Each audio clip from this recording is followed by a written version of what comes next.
Phone tapping వ్యవహారంపై Radhakishan రావుపై BJP నేత చీకోటి ప్రవీణ్ డీజీపీకి ఫిర్యాదు చేశారు. గత ప్రభుత్వం హయాంలో కేసీఆర్ నియోజకవర్గం గజ్వేల్ వైపు వెళితే అక్రమ కేసులు పెడతామని రాధాకిషన్ రావు ఫోన్ చేసి బెదిరించారని ఆరోపించారు. అటు రాధాకిషన్ రావు అక్రమ ఆస్తులపై సీబీఐతో సమగ్ర దర్యాప్తు చేయించాలని కోరారు. సినిమా హీరోయిన్లు, బడా వ్యాపారవేత్తల ఫోన్లు ట్యాప్ చేసి బెదిరించారని ఆయన వెల్లడించారు. భారీగా నగదివ్వాలని తనను బెదిరించారని, నగదు ఇవ్వలేదని అక్రమ ఆయుధాల కేసు పెట్టారని చెప్పారు.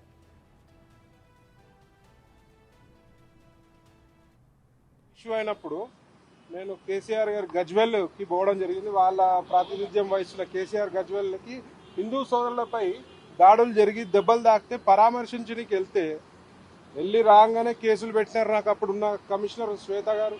మళ్ళీ తర్వాత వచ్చినాక ఈ రాధాకిషన్ అనేటోడు నాకు ఫోన్ చేసి, టాస్క్ ఫోర్స్ వాళ్ళు ఫోన్ చేసి, నువ్వు సీఎం కాన్స్టిట్యున్సీకి పోయేంత మొనగాడివా మొగాడివా, నువ్వు ఏం పని నీకు పోవాలంటే, సార్ మా హిందుత్వం గురించి ఫైట్ చేస్తాం, మేము గోమాత గురించి ఫైట్ చేస్తాము, దాని గురించి నేను పోవడం జరిగిందంటే, నువ్వు రా, నువ్వు పోయే పని ఏముంది నీకు, నువ్వు పోతే మాత్రం ఈసారి పీడీ యాక్ట్లు పెడతాం నీ మీద, నువ్వేం సంగతో నీ సంగతి అంతా తెలుస్తామని చెప్పి నీ యొక్క ప్రతి ఒక్క ఫోన్ మూమెంట్, నువ్వు ఎక్కడ పోతున్నావు ఎక్కడికి వస్తున్నావు అన్నీ ఒకటి నా దగ్గర ఉన్నది అని ఫోన్ రికార్డింగ్ కూడా ట్యాపింగ్ కూడా చేయడం జరిగింది. ఈడీ ఇష్యూ ఎప్పుడైతే నా మీద అయిందో అప్పటి నుంచి బీఆర్ఎస్ ప్రభుత్వము ఈ రాధాకిషన్ లాంటి రౌడీలు, గుండాలు, పోలీస్ ఆఫీసర్ ముసుగులో ఉన్న గుండాలని పెట్టి మరి ఫోన్ ట్యాపింగ్ చేసి నా యొక్క మూమెంట్స్ని కూడా అబ్జర్వ్ చేసి నన్ను ఒక రకంగా ఎక్స్టార్షన్ చేయడం జరిగింది. నేను భయపడలే కాబట్టి నడిచిపోయింది.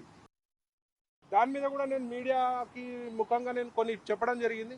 ఇమీడియట్ నాకు మళ్ళీ 2 రోజులు అయినాక ఫోన్ చేసి, అరే నీ ఫామ్ హౌస్ మీద రైడ్ చేస్తున్నా, నీ జంతువులన్నీ కూడా సీజ్ చేస్తా అంటే, ఎట్లా చేస్తారు సార్, నా అన్ని లైసెన్స్ అంటే నేను అన్ని రైడ్ చేసి నేను పెట్టే కేసులు పెడతా, నీ మీద డ్రగ్స్ కేసులు పెట్టగలుగుతా, నేను గంజాయి కేసులు పెట్టగలుగుతా, ఏమైనా చేయగలుగుతా అని చెప్పడం జరిగింది. దాని మీద ఇవాళ రాధాకిషన్ రావు వల్ల ఎన్నో జీవితాలు నాశనం అయిపోయినాయి. నా లెక్క ముందుకు వచ్చి ఎవరు చెప్పలేదు. ఇవాళ డీజీపీ గారు కంప్లైంట్ చేయడం జరిగింది. వారు సానుకూలంగా స్పందించి డెఫినెట్గా యాక్షన్ తీసుకుంటా అన్నారు. ఇంకోటి కూడా చెప్తున్నా, ఈ రాధాకిషన్ రావుకి 100,000 కోట్లు ఆస్తులు ఎక్కడి నుంచి వచ్చినాయని అడుగుతున్నారు. ఇవాళ సిబిఐ విచారణ జరపాలి. నేను ఈడీకి కూడా లెటర్ రాయబోతున్నా, వీళ్ళ ఆస్తులపై విచారణ జరపాలి. వీళ్ళ జీతం ఎంత అసలు మీరు ఆలోచించండి.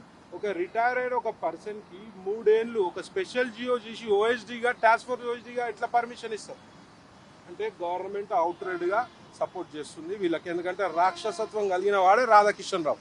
వానికి అవుట్రైడ్ సపోర్ట్ చేసి ప్రజాప్రతినిధులు, సినిమా హీరోయిన్ల పని ఏముందండి, వాళ్ళ మీద ట్యాపింగ్ చేయాల్సిన పని ఏముంది, మరి వాళ్ళని ఏ రకంగా బెదిరించారో.